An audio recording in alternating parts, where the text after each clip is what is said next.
Bonjour à tous. Si vous voulez en finir avec la corvée de copier-coller à chaque fois que vous créez une facture, aujourd'hui, je vais vous montrer comment en un seul clic générer votre facture en PDF et l'ajouter directement dans votre tableau de suivi sans risquer de faire d'erreur de numéro de séquence et sans dérégler votre système. Cliquez sur J'aime et suivez le code avec moi étape par étape. Nous allons voir dans cette démonstration comment rechercher un client pour que toutes ces informations se remplissent automatiquement dans la facture. Nous verrons aussi comment en un seul clic sur un bouton personnalisé, on peut remplir des lignes d'un coup grâce à une macro dédiée aux licences et à la maintenance. L'avantage est que cette macro est entièrement personnalisable. On peut donc l'adapter selon vos besoins pour insérer les données que vous utilisez constamment. Ainsi, vous gagnez un temps précieux et vous évitez de ressaisir les mêmes informations à chaque fois. Quant à la préparation de cette macro et sa personnalisation selon vos besoins, nous verrons cela en détail dans une prochaine vidéo si Dieu le veut. De plus, si vous souhaitez appliquer ou supprimer une remise, cela se fait également en un seul clic grâce à une macro. Comment configurer et adapter cette macro à vos besoins spécifiques, je vous l'expliquerai en détail dans les prochaines vidéos. Pour ma part, pour les macros, j'ai utilisé l'onglet personnalisé. Mais vous pouvez tout aussi bien ajouter un simple bouton directement sur la feuille et le lier à la macro. Ensuite, il vous suffira d'appuyer pour l'exécuter. Nous verrons aussi comment le code nous protège contre les doublons dans les numéros de la facture. Dès que j'appuie sur Nouveau, Ajouter, le système me donne automatiquement le dernier numéro de facture plus 1. Autrement dit, la numérotation se fait toute seule et nous verrons son fonctionnement détaillé juste après. Pour résumer les étapes actuelles, d'abord j'appuie sur Nouveau, le système nettoie complètement les fichiers et génère automatiquement le numéro de séquence, une incrémentation automatique basée sur l'année et le mois pour attribuer directement un nouveau numéro de la facture. Ensuite, je cherche le client pour que ces informations se remplissent automatiquement. Après cela, s'il s'agit d'une facture de maintenance ou de licence, il me suffit de cliquer sur maintenance ou licence. Et la macro remplit toutes les lignes en quelques secondes. C'est ça le vrai gain de temps.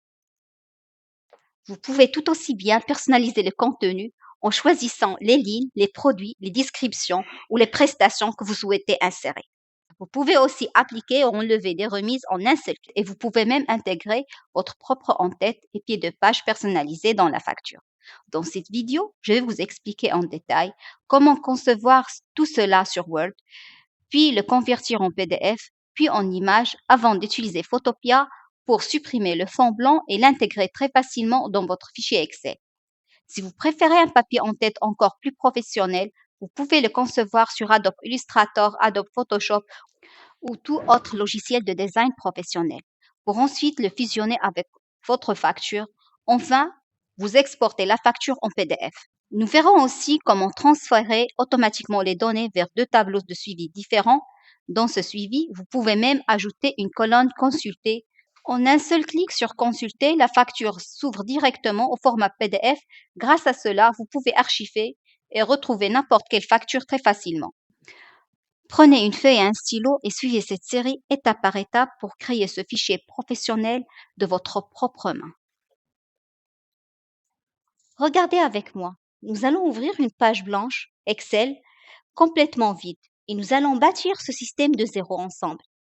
Nous allons apprendre comment calibrer précisément la feuille au format A4, comment lier la base de données de vos clients à la recherche automatique et comment écrire ces codes ligne par ligne pour que vous deveniez le développeur de vos propres fichiers. Pour ajuster cette facture au format A4 au millimètre près, il existe deux méthodes. Bien sûr, vous pouvez régler toutes ces dimensions de lignes, de largeur et de colonnes manuellement, étape par étape. Ce n'est pas difficile et je vais vous montrer comment faire. Mais pour vous faciliter la tâche et vous aider au maximum, j'ai déjà préparé un code en VBA qui va faire tout ce travail à votre place en une seconde et en un seul clic. Quand vous me suivez sur la chaîne Savoir et Partage, je vais vous montrer dès maintenant comment exécuter ce code très facilement, même si vous débutez sur Excel et n'avez jamais écrit une ligne de code de votre vie. C'est parti. Utilisez d'abord ce raccourci sur votre clavier. Alt plus F11. Si cela ne s'ouvre pas, il y a une deuxième méthode très simple. Allez dans l'onglet Développeur en haut et cliquez sur le tout premier bouton à gauche, nommé Visuel Basic. Mais attendez, si le mot développeur n'apparaît pas dans votre menu en haut, ne vous inquiétez pas, c'est tout à fait normal. Excel le cache par défaut. Pour l'afficher, allez dans l'onglet Fichier en haut, puis dans l'onglet Options, cette fenêtre s'ouvre. Allez sur Personnaliser le ruban et vous trouverez sur la droite le mot développeur avec une case vide.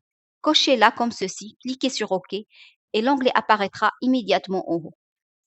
Dès que vous cliquez sur Visuel Basic, cette nouvelle fenêtre s'ouvre. N'ayez pas peur, c'est ici que vous allez écrire les codes qui vont nous faciliter la vie. Maintenant, concentrez-vous bien. On va en haut sur l'insertion et on choisit module. Un espace blanc vide s'ouvre. C'est ici que nous allons placer notre code.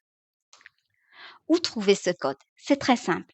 Si vous me regardez sur YouTube, vous trouverez le lien direct dans la description sous la vidéo qui vous mènera directement à l'article. Si vous me suivez sur TikTok ou Instagram, comme on ne peut pas y mettre des liens cliquables, allez directement sur YouTube et tapez dans la barre de recherche Savoir et partage. Vous trouverez la vidéo avec le même titre et le lien sera dans sa description. Ou alors, vous pouvez aller directement sur Google et taper le nom de mon site, savoir-6 et-6 partage.ma. Entrez dans la section des articles ou choisissez la catégorie facturation. Vous y trouverez l'article prêt, copiez le code en une seconde et revenez suivre les explications sur Excel.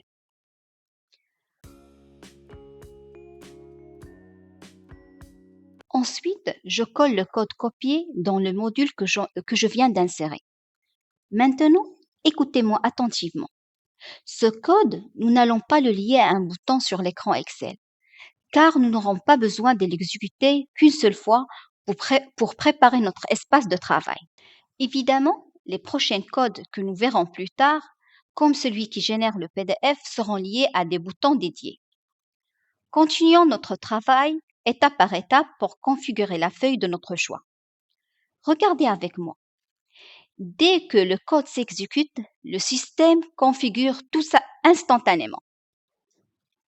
Après l'exécution du code, vous pouvez bien sûr apporter les modifications et les touches personnelles que vous souhaitez sur Excel selon vos goûts. Mais faites très attention à une chose importante. La zone de travail de la facture doit impérativement respecter la plage allant de la cellule C8 à M64. De cette façon, votre facture restera toujours parfaitement calibrée pour le format de page A4 et ne dépassera pas les marges lorsque vous l'imprimerez et l'exportez en PDF. Veuillez donc à ne pas modifier les paramètres de marge. Si vous voulez agrandir la largeur d'une colonne, réduisez une autre colonne en contrepartie, afin que la zone globale d'impression reste toujours préservée et intacte. Immédiatement après que cette macro a terminé son travail et configuré la mise en page automatique, nous allons passer à l'ajout de la dernière touche professionnelle. Comment insérer votre en-tête et votre pied de page pour qu'ils soient parfaitement ajustés au millimètre près au format A4 sans déformer votre mise en page Excel. Pour cela, nous allons suivre 4 étapes simples.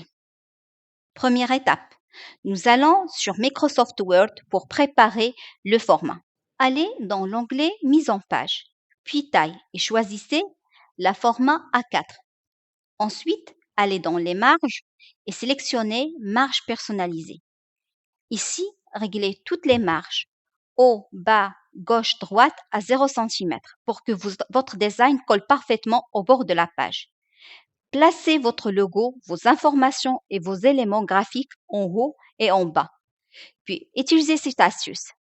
Dans l'onglet Conception, allez sur Couleur de page et choisissez la couleur blanche. Cela force Word à remplir tout le fond lorsque nous exporterons le fichier. Deuxième étape. Pour exporter le tout en haute définition HT sans dégrader le logo dans Word, allez dans Fichier, puis Enregistrer sous et choisissez le format PDF.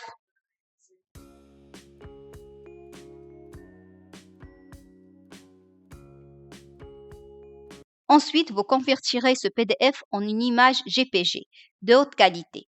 soit via un site comme I Love PDF, soit en faisant une capture d'écran nette sur Windows, après avoir fait un bon zoom. Personnellement, je préfère utiliser I Love PDF pour obtenir une conversion optimale. Troisième étape, nous allons maintenant rendre le fond transparent pour qu'il ne masque pas les cellules et les quadrillages d'Excel.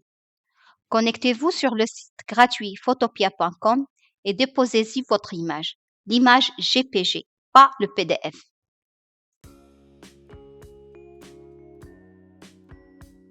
Ensuite, faites un clic droit sur l'outil gomme à gauche et choisissez la gomme magique. Cliquez une seule fois sur la zone blanche. Les petits carreaux gris et blancs qui apparaissent signifient que le fond est devenu transparent, tandis que le texte et le logo restent parfaitement nets. Allez ensuite dans Fichier, Exporter en tant que et choisissez impérativement le format PNG car le GPG ne gère pas la transparence. Quatrième et dernière étape, revenons à notre facture sur Excel. Après la mise en page effectuée par la macro, allez dans Insertion, Images, puis cliquez sur Placer sur les cellules. Après, cliquez sur cet appareil pour parcourir le chemin pour sélectionner notre fichier PNG. Insérez l'image PNG, puis ajustez-la précisément par-dessus la zone de travail. Par exemple, de la cellule C8 jusqu'à cellule M64. Un conseil important, lorsque vous concevez votre design sur Word, ne collez pas les éléments comme le logo ou le pied de page directement au bord extrême de la feuille. Laissez toujours un petit peu d'espace de marge sur les côtés, juste un peu, pour que lors de l'impression de la facture, le logo ou un élément texte ne se trouve pas coupé. Et comme je l'ai dit, faites cela dans Word, pas dans Excel. Sur Excel, il faut l'ajouter pile poil. Ensuite, faites un clic droit sur l'image. Allez dans Taille et Propriétés. Et c'est ici que se trouve le secret et la règle d'or. Dans l'onglet Propriétés, vous devez absolument cocher Déplacer et dimensionner avec les cellules. Pourquoi cette option est-il si importante?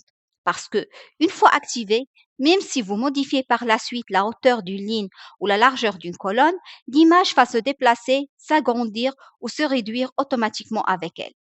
Ainsi, votre facture restera toujours parfaitement alignée. Il sera professionnel et prêt pour l'impression ou le PDF à tout moment. Dans le même esprit, si vous souhaitez intégrer la signature et le cachet de l'entreprise pour un rendu plus professionnel, la méthode est la même et tout aussi simple. Prenez une feuille blanche, appliquez votre cachet et apposez votre signature dessous, au-dessus comme vous le feriez en vrai. Prenez une photo avec votre téléphone sous une bonne lumière, de préférence la lumière du jour, puis importez-la également dans Photopia avec la gomme magique. Un seul clic supprimera tout le fond blanc pour ne laisser que le cachet et la signature parfaitement nets.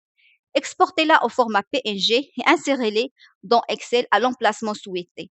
N'oubliez jamais d'activer l'option Déplacer et dimensionner avec les cellules pour que tout reste sécurisé et parfaitement en place, même en modifiant les dimensions des lignes. Comme vous l'avez vu dans cette première partie, nous avons configuré la macro qui génère la feuille de la facturation et nous avons intégré la signature, le logo, l'entête et ses paramètres. Mais si nous voulons élever le système à un niveau supérieur, cette feuille seule ne suffira pas.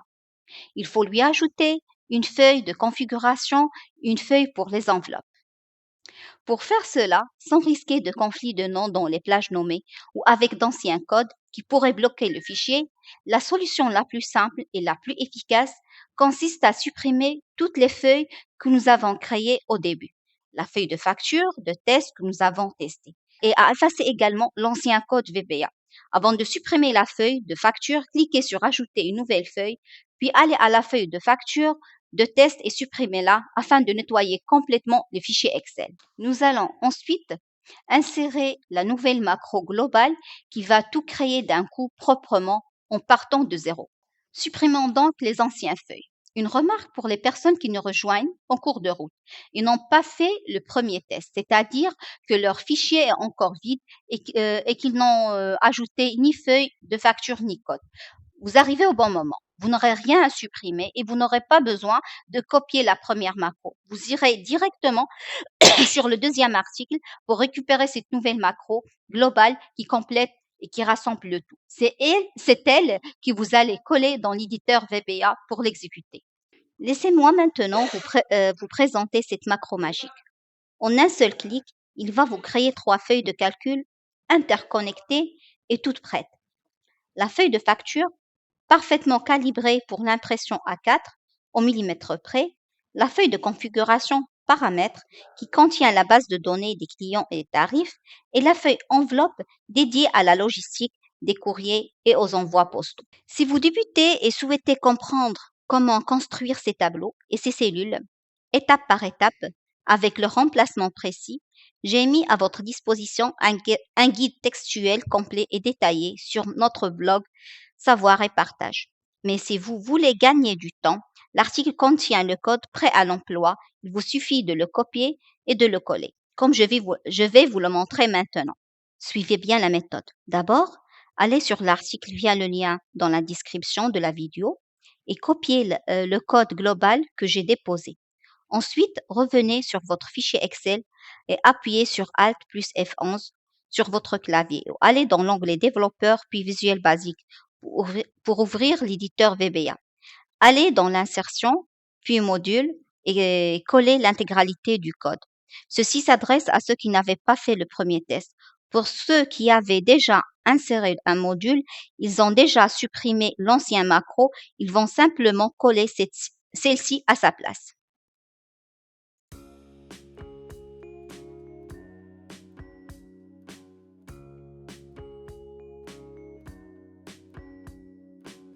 Maintenant que nous avons cliqué sur Exécuter, pour lancer la macro, regardez les résultats. 3 feuilles parfaitement organisées ont été créées.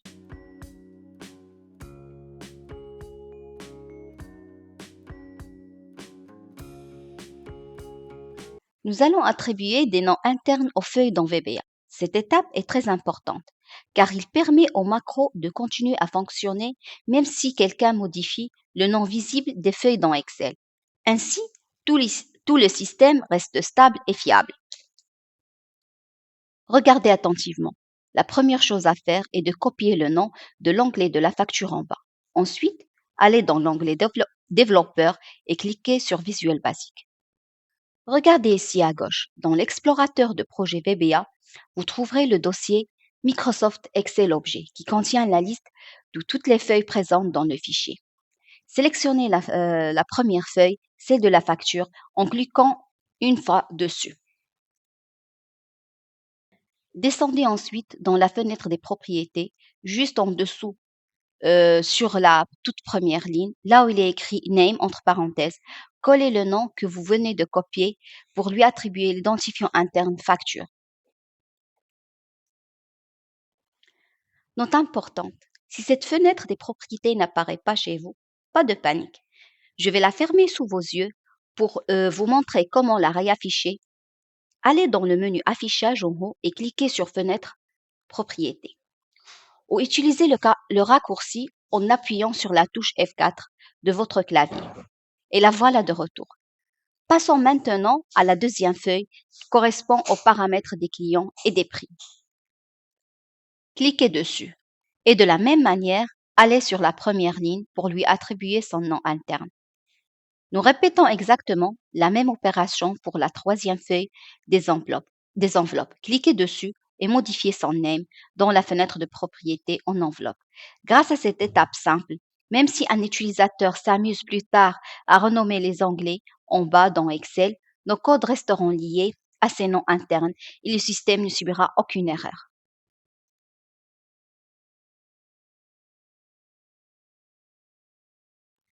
Concernant les listes des clients et des prix, sur cette feuille, la macro vous a préparé des tableaux structurés, c'est-à-dire des tableaux Excel natifs. Dans le tableau des clients, saisissez les informations des clients, leur nom, leur adresse, ICE, etc. Dans le second tableau dédié aux produits, vous listez vos articles, prestations et tarifs. La macro a déjà configuré une liste déroulante directement dans la facture. Cela signifie que dès que vous modifiez le prix ici, il se mettra à jour automatiquement sur la facture. Nos listes déroulantes sont désormais prêtes et nous avons vu comment ajouter nos clients et nos produits très facile pour que tout fonctionne parfaitement. Pour éviter que cette vidéo ne soit trop longue et pour vous permettre de bien vous concentrer et d'appliquer toutes ces étapes, nous allons nous arrêter ici pour cette première partie. Mais avant de terminer, il y a une étape cruciale qu'il ne faut surtout pas oublier, l'enregistrement du fichier. Nous devons impérativement conserver les macros que nous avons créés. Si vous n'enregistrez pas votre document avec la méthode que je vais vous indiquer, tout votre travail sur les macros sera définitivement perdu. Allez dans Fichier, puis Enregistrer sous. Ici, au moment de choisir type de fichier, faites très attention et sélectionnez le format classeur Excel prenant en charge les macros. .xlsm. Ainsi, notre travail et nos macros resteront actifs. Pour la prochaine fois, dans la deuxième partie, si Dieu le veut, nous irons encore plus loin et nous verrons comment automatiser l'intégralité des calculs. Je vous montrerai comment récupérer le prix et la référence d'un produit dès que vous le sélectionnez grâce à la fonction des recherches. Nous verrons également comment gérer les quantités, le calcul automatique du montant hors taxe, de la TVA et le total toute taxe comprise, TTC. Enfin, je vous montrerai la technique pour convertir automatiquement le total de la facture en toutes lettres.